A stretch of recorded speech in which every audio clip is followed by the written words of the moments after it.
جمعية الدعوة والإرشاد وتوعية الجاليات بحفر الباطن أمة. السلام عليكم ورحمة الله وبركاته. الحمد لله رب العالمين، والصلاة والسلام على أشرف الأنبياء والمرسلين نبينا محمد وعلى آله وصحبه أجمعين، أما بعد. عن أبي أيوب النصاري رضي الله تعالى عنه أن رسول الله صلى الله عليه وسلم قال: من صام رمضان ثم أتبعه 6 من شوال كان كصيام الدهर। आदरणीय दर्शकबिन, प्रिय दाजुभाइ तथा दिदीबहिनीहरू, आज म तपाईहरूको समक्ष जुन विषय लिएर उपस्थित भएका छौँ त्यो हो शव्वाल महिनाको 6वटा रोजाको विशेषताहरू। प्रिय दर्शकबिन, यस हदिसको रावी हजरत अय्यूब अन्सारी रज़ियल्लाहु ताला अन्हुको भनाइ छ कि अल्लाहको नबी सल्लल्लाहु अलैहि वसल्लमले भन्नुभयो कि जुन मानिस पनि रमजानको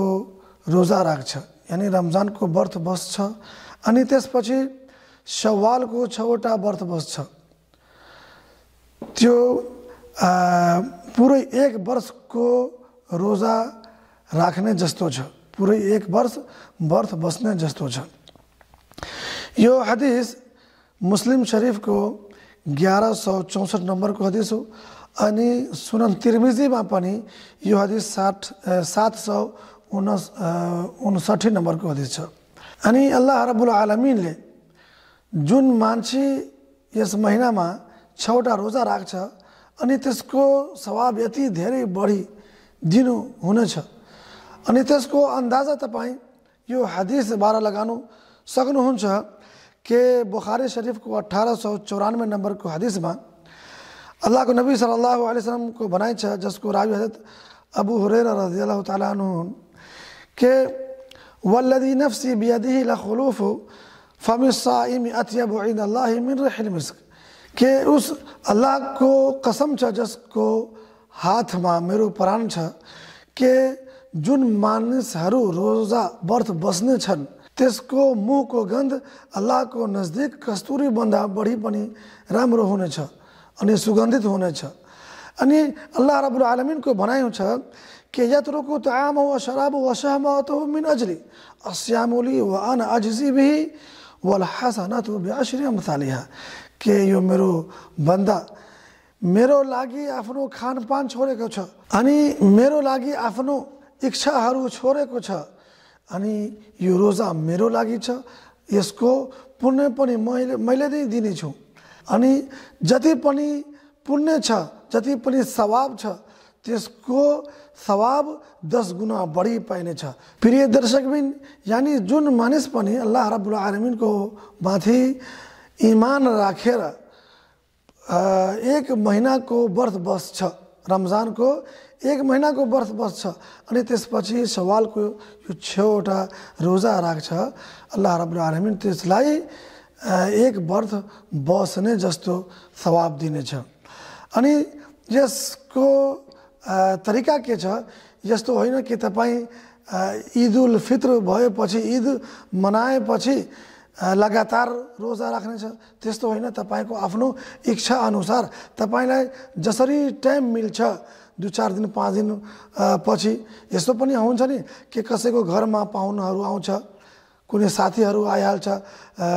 ईद भएपछि अनि त्यस्तो भएपछि तपाईलाई कुनै यस्तो अप्ठ्यारो भइरहेछ, कुनै काम छ, तपाईँ बिजी हुनुहुन्छ भने त्यस्तो होइन कि तपाईँ लगातार रोजा राख्नु, व्रत बस्नु, त्यस्तो होइन। तपाईँ आफ्नो सुविधा अनुसार 2 दिन पछि, हप्ता दिन पछि, 10 दिन पछि पनि रोजा राख्नु सक्नुहुनेछ। तर यो रोजा आवश्यक राख्नु, किनकि यस रोजाको जुन महत्त्व छ यसको तपाईँ यसरी पनि बुझ्नु सक्नुहुन्छ कि जसरी मानिसहरू फर्ज नमाज पढ्ने छ त्यसको अगाडि पछाडि जुन सुन्नते मुअक्किदा जुन सुन्नतहरू पढ्नुहुन्छ त हामीहरू, त्यस्तै अल्लाहको नबी सल्लल्लाहु अलैहि वसल्लमले यो फर्ज रोजा भन्दा अगाडि जुन शाबानको महिनामा व्रत बस्ने थिए त्यस्तै यो फर्ज रोजा रमजानको पछि शवालको रोजा र व्रत बस्नको बारेमा जुन अल्लाहको नबी सल्लल्लाहु अलैहि वसल्लमले भन्नुभयो अनि यो सेम सुनन रवातिब यानी सुन्नते मुअक्किदा जस्तो छ कि अल्लाह रब्बुल आलमीन क़यामतको दिन जुन मान्छेलाई पनि त्यसको नमाजमा कुनै कमी छ भने अल्लाह रब्बुल आलमीन यो सुन्नते मुअक्किदालाई मिलाएर त्यसको नमाज पुरा गर्नेछ। त्यस्तै अल्लाह रब्बुल आलमीन हामीहरूको यो जुन शाबानको रोजा अथवा यो शवालको रोजा हुनेछ अथवा अरू कुनै हाम्रो नफली रोजाहरू हामीहरू राख्दै हुन्छौँ कुनै पनि दिनमा अल्लाह रब्बुल आलमीन यो रोजाहरूलाई हाम्रो यो कमी कोताही भएमा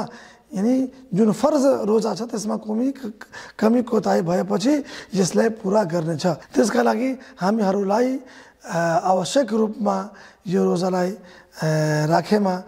सवाब धेरै पाइनेछौँ हामीहरू। अब अन्तिममा अल्लाह रब्बुल आलमीनसित प्रार्थना छ कि अल्लाह रब्बुल आलमीन हामीहरूलाई